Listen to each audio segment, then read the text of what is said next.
Hey yo, what's up guys? Baller here. We are now on the 31st of December 2021 NBA Game Day. Happy New Year, everyone, wherever you are. Here in Manila, it's already 4 o'clock in the afternoon, so we're basically waiting for the countdown. By the way, this is for the first game. Again, December 31st, 2021. Phoenix Suns with a record of 27-7, going up against Boston Celtics with a record of 16-19.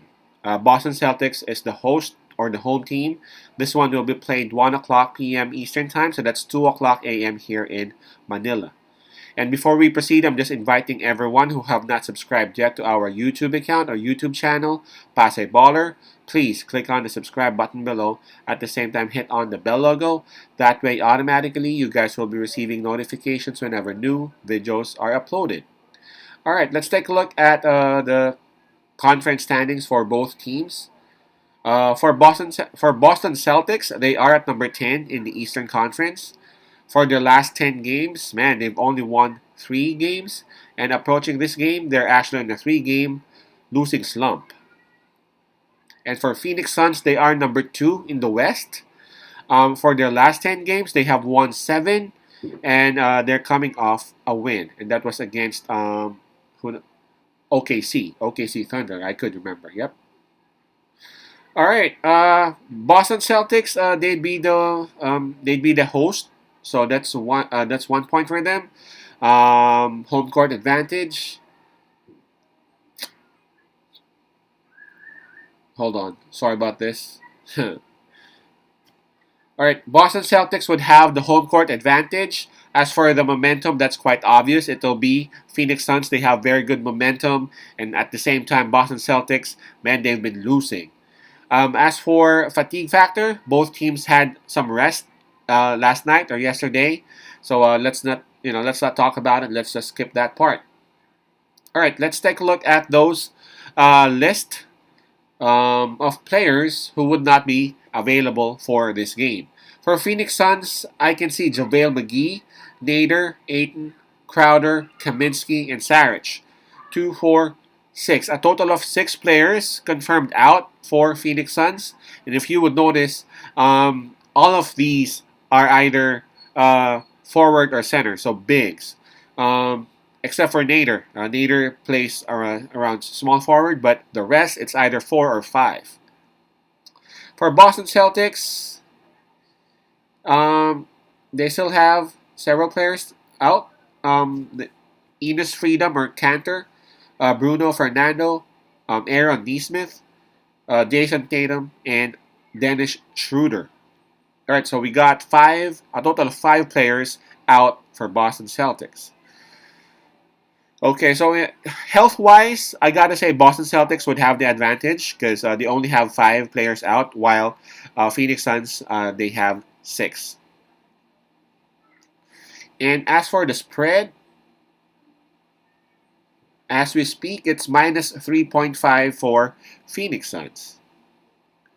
All right, so what do we have here? This one's tough. Because if you take a look at Phoenix Suns, the common thing about those players who won't be available for them for this game would be that they are bigs. Either power forward or either center.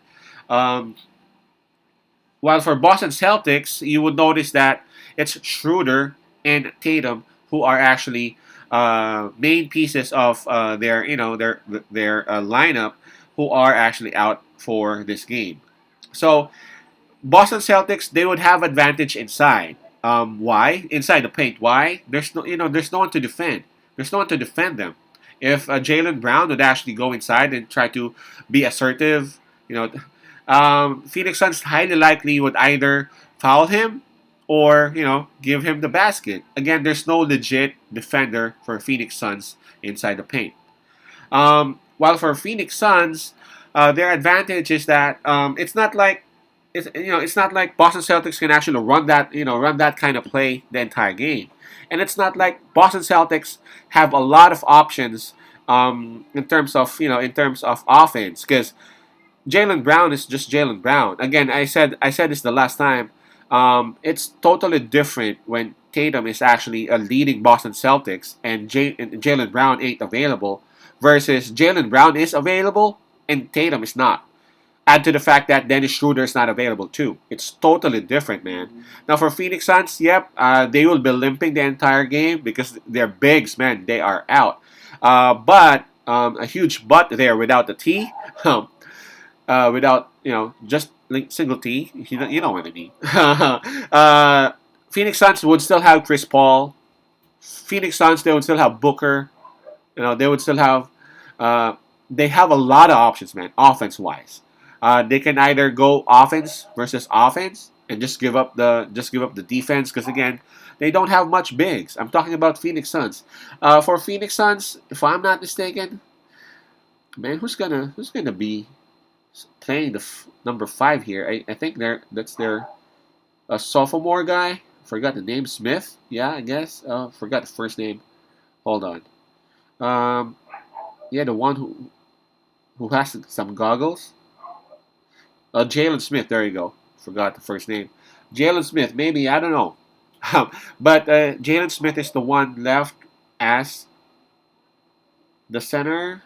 Nobody else. Yeah, nobody else under center position is available aside from Jalen Smith. So we'll see. It's also an interesting situation for Smith, and maybe he can actually prove what he could do here in the NBA.